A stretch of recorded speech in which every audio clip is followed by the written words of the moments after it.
Hi, everybody. I'm Frank Stanisci of Candid Frank Live, where you'll find us airing our views here on the Spanglish World Network on Zingo TV, channel 250. Please remember to download the Zingo TV app at the respective app stores for iOS and Android devices.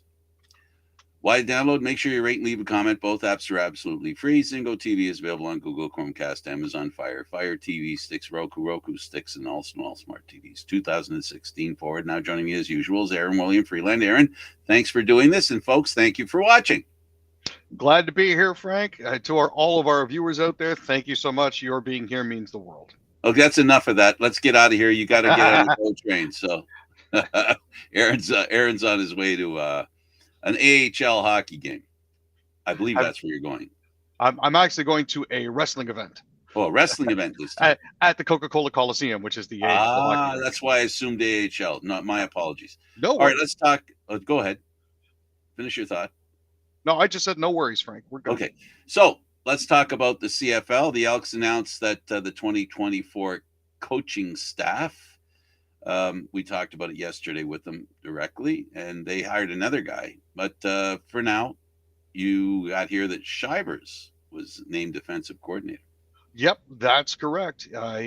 Joining Shivers and Edmonton are our new hires Marcus Klund for the defensive backs, Albert Poirier for the running backs, Nate O'Neill for the defensive line, and Jacoby Cofield. These five new hires are going to be joining the returning coach, Jarius Jackson, who's the offensive coordinator and quarterback coach, Marcus Howell, who's the receivers and pass game coordinator, Steven Sorrells, who's the offensive line coach and run game coordinator, and Mike Shepard, special teams coordinator, and Aaron Craig, the strength and conditioning coach.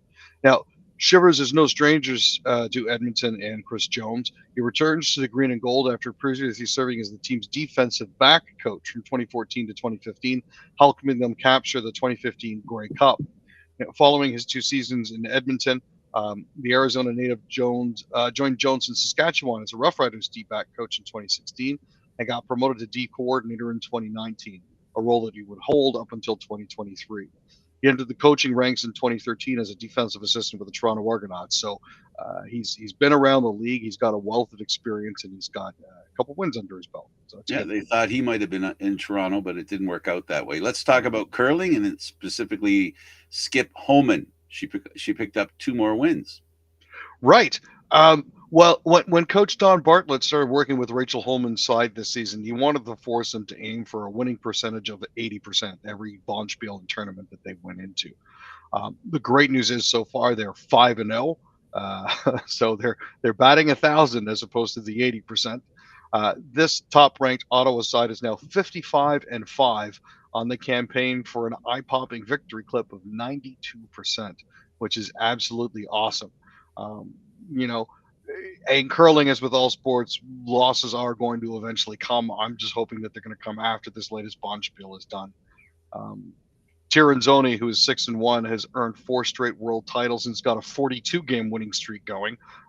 Those two are going to be going head to head sometime later this week, so it should be a very interesting match to follow. Let's move over to Major League Baseball and go over to the Dodgers, where there was a bit of a reaction to Shohei Ohtani's $680 million deferral request. Yeah, his $700 million contract with the LA Dodgers kind of shocked the baseball world. The more interesting part to a lot of people was the fact that he chose to defer $680 million of it until after the end of the contract. Needless to say, contracts like this are unprecedented when it comes to baseball. A player agreeing to an IOU for 90% of his contract is so incredibly team friendly that a lot of MLB managers were wondering if they shouldn't act to close what a lot of them were calling a loophole. Mm-hmm. It's one of those things that allows them to avoid the luxury tax and the soft cap. Nez Balelo, who was Otani's agent, explained the proposal to Andrew Friedman back on December 7th, 2 days before the deal was announced. Friedman told Verducci that the word deal immediately plopped into his head. He called Sam Caston, and the only words that came out of his mouth when he picked up the phone were "Holy F." Yeah, no Which kidding. Caston said, "Hey, is that a good F or a bad F?" "Oh, no, that's a very good F." This Yeah. is one of those contracts is an absolute sweetheart deal and allows the Dodgers to build around their centerpiece, which is obviously going to be Otani for the next few. Well, the management team won't be alive around then, so they won't have to worry about it much. Let's talk about some sad news twice this week. First, tough guy Chris Simon passes away and talked that he might have committed suicide. Yeah, this was a surprise to a lot of folks. Nobody, with most of these cases, a lot of people never see it coming. Um, Chris was a great guy, a beloved teammate, an important part of Colorado's first championship season. A good hockey player who could score goals, was a big presence in the dressing room, and the first person to stand up and defend his teammates. Um, Originally picked in 1990 by the Flyers and traded to the Quebec's Nordiques in '92 in a deal that landed Eric Lindros in Philadelphia. Um, when the Nordiques relocated to Colorado, he went with, won a Stanley Cup with them in 1996. Um, it was revealed that unfortunately during his bankruptcy trial, he was suffering from CTE, as well as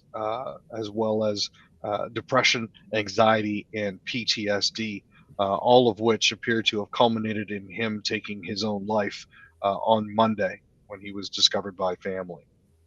And again, it happened. It happened to a Russian player, Konstantin Koltsov. Yeah, he passed away of an apparent suicide at the age of 42, according to the Miami-Dade Police Department. There was an emergency call to his condo in Miami-Dade area in the St. Regis Ball Harbor Resort, and it did appear that he had passed away. He was coaching with Salavat Yuleyev in the KHL. They were on their break. Um, it's unfortunate that these athletes are getting taken from us so young, and it's part of it is inadequate concussion protocols, external pressures, all that sort of thing. For a lot of players, there's not a lot for them to do other than hockey after their hockey life. So these, getting the mental help that they need is sometimes difficult. I think worse than that is we really don't know what the problem is. We can surmise, we can assume, we can think that we know the answers. There's a lot of contributing factors that could be that we've heard lots of reasons. You mentioned a few. Also, can be illegal drug use as well. So there's a lot of things that could lead to retirement, and then like you said, the underlying issue of playing hockey all your life being part of fame and quasi fortune, I guess, for some, fortunes for others, where you leave that life and what do you got left? So, there's a lot to be said for preparing to retire and to having something to do at a much different scale than, for example, people who retire. We have, retiring when you've spent your lifetime working hard. Um, and then all of a sudden doing nothing isn't a good idea for people like myself. It's about staying busy. It's not about making money. It's not that that doesn't count, but it's about staying busy and feeling value in yourself, right? So, but it's sad that at any time there's suicide involved, there are so many questions and so few definite answers because the person that could give you those answers is no longer with us. So it's sad, and my condolences to both their families and to teammates and people who love hockey and don't understand why this kind of stuff keeps happening. Hopefully, we can curtail it, if you will, mitigate it if possible. Speaking another guy that had a bit of a tough career, calling it quits, Wayne Simmons of the Philadelphia Flyers for a day. Yeah, after a 15-year career that included NHL All-Star Game MVP honors, and very proud of him for that. He's going to be hanging them up. Philadelphia will be signing him to a one-day contract for April 13th against the New Jersey Devils, where they'll be taking the opportunity to honor him, and he'll be hanging them up from there. Simmons was a finalist for the 2017-18 Mark Messier NHL Leadership Award and won the award in 2018-19 when he split the season between Philadelphia and Nashville. He had 263 goals and 526 career points in 1,037 NHL regular season games. He spent 15 seasons in the league with LA, Philly, Nashville, New Jersey, Buffalo, and Toronto. Um, he scored 8 goals and had 22 playoff points in 53 career playoff games with the Kings, Flyers, Preds, and Maple Leafs. And he skated in his 1,000th NHL regular season game back in 2022 with Toronto. Uh, he's represented Canada at the 2008 IIHF World Junior Championships, where he won gold, and in the 2013 and 2017 IIHF World Championships, where he won silver. Happy trails to you, Wayne. Glad that you were a part of Leafs Nation, even if it was only for a short time. Glad you had an opportunity to play for your hometown team, and God bless you, man. Absolutely. Let's stay in the National Hockey League. Let's talk about the Habs and Oilers. They met to discuss who was going to win a game, and it turned out not good for the Canadians. No, very not good for the Canadians, as has been the case a lot this particular season. The poor Habs have been getting kicked up and down the rink on a regular basis. Draisaitl was the one who scored a power play goal at 3:17 of overtime as they edged the Canadians Tuesday night. He converted a feed from, guess who, Connor McDavid, with a one-timer from a sharp angle for his 34th goal of the season. If it's not Connor on the left face-off dot, it's Draisaitl down on the goal line, almost putting those pucks in. It's very, very hard to stop those two.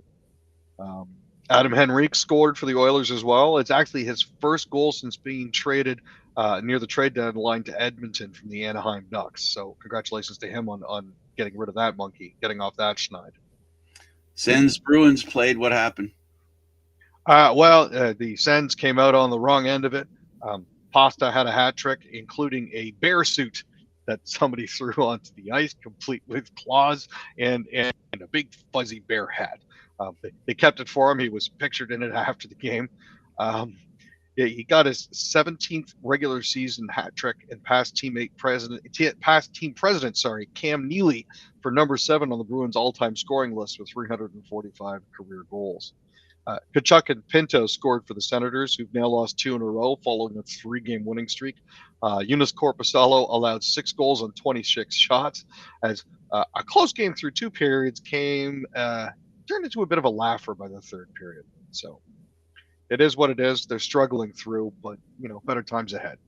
Let's talk Jets and Rangers, still in the National Hockey League. Yep. Both teams still are. Not for lack of trying, though. If you listen to the woes about Winnipeg, there are rumblings that they may actually move back to Atlanta. So, there's that. But Scheifele had 3 goals. Connor Hellebuck had 38 saves. And Winnipeg topped the Jets 4-2. Kyle Connor also chipped in. Anytime you come into a game like that and the crowd gets into it, it's a lot more fun for the players to play. Connor Hellebuck was saying that the guys in front of him are making it a lot easier to play, and they've been doing it all season long for him. The Jets are now 32, 15, and 3. So after their recent woes, they're actually getting back into the fray. So I'm glad to see that. Sabres Canucks. So Elias Pettersson got 3 points as the Canucks beat the Sabres 3-2. They've talked a lot recently in Vancouver about standing strong in the face of adversity. The win now keeps Vancouver on top of the Western Conference standing, 1 point ahead of the Winnipeg Jets and the Colorado Avalanche. So that's a relief to see. As we're getting towards the wild card, all of these races are starting to tighten up. So you've got Winnipeg, Colorado, and Dallas at the top of the Central. Then you've got Vancouver, Edmonton, and Los Angeles at the top of the Pacific. You've got Nashville and Vegas scrapping it out for the wild card spot. This makes the West a very threatening division. Very wild. Yeah. All right, let's talk about the the Leafs and the Flyers. Yeah, not having Tortorella behind the bench, I think for the Flyers was kind of telling. Certainly his presence back there was definitely noticeable. If you were listening on the NHL's mic'd up feed, you might have heard him occasionally yelling at the referees. Much more sedate, but it started in typical Leafs fashion, as they do, Frank. 19 seconds in, Owen Tippett got a goal. And I'm sure as a Toronto fan, you know how you felt. I was on David's show on Locked On Leafs, and I said they've got to avoid a bad start because the Flyers will be coming at them, and it only took 19 seconds, I think, didn't it? That first goal. Yep, just 19. And you know what? The Leafs are going to have to learn to play uh, defensive hockey. They just don't know how to do it often enough. I was worried there about a double negative. Um, yeah, the Maple Leaf team has a lot of talent, but the one thing they lack is commitment. And I can say this with total assuredness that the inconsistency of their top players to play defensive hockey, to be committed on the other side of the puck, where they have brain cramps too often. Somebody's got to get them squared away because the reason's obvious. They have to play well defensively, Aaron, because they're on the ice most of the time. If you can't play defensively, you really shouldn't be on the ice. That's the problem here. As we're getting towards the short strokes of the season and getting in towards the playoffs, um, this becomes more and more important. And unfortunately, these same defensive gaffes that we saw 5, 10 games ago are still cropping up. Had a breakaway chance that resulted in a goal after a Philadelphia playoff expired because somebody tried to zip it back to the point. The defenseman or the player that was supposed to be receiving the puck, I believe it was Domi, couldn't handle it. You have to be aware of the clock at all Yeah, times. well, again, it comes down to consistency. Defense is you can be an inconsistent scorer if your other teammates are scoring while you're being inconsistent. In other words, the problem isn't that Matthews isn't scoring every game, because there's guys there that should be able to fill in the spaces. The issue here is, and this is what championship teams do. This is what the great teams do. They take turns, being the go-to guy. You talked earlier about Dreisaitl and that other guy, that centerman there. It's either one or the other, and that's what has to happen. It has to be either one or the other, and if it isn't, then any defensive lapse or in any inability to shut down the other team and make things miserable for them in the offensive zone will lead to losses. That's just what it does. And I'm not seeing a commitment defensively. In fact, I'm going to say that since the beginning of the year, I think Austin Matthews has taken a step back defensively. Do I understand or know why? No. I could be a coach and arrive at some conclusions. Is that maybe right now he's in that time of the year where his concentration level, he's getting tired a little bit, and maybe he's playing too much. Because that's the kind of stuff that happens when you're tired, Aaron. Like, there's mistakes that Yeah. happen just based on being tired. And unfortunately, a lot of players, especially on the Leafs, when it comes to being on the power play, tend to draw out their shifts so that they are. Right. You Right. know, And because they're on offense, they think they need not psychologically, they're on offense, so there's no need to worry about defense. When in fact, baby, that's when you really got to be careful. most assuredly. And especially with a team that does have trouble with shorthanded goals. It's not like it's an anomaly, right? It's a constant for them that they historically have problems with shorthanded goals. They need to to bear down.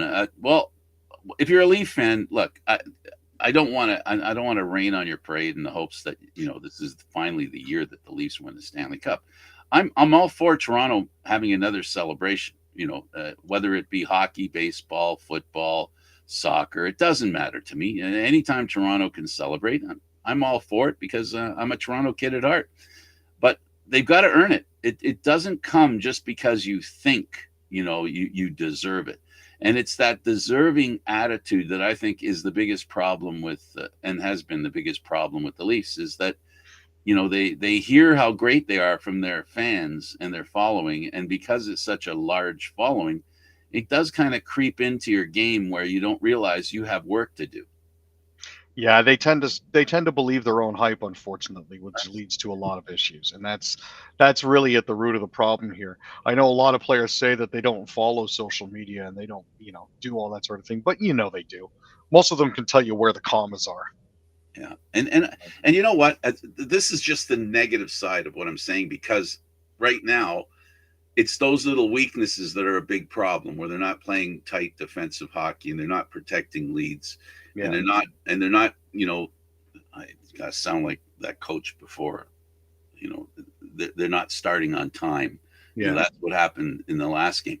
At the end of the day, these are the things we just talked about and the way they lost, right?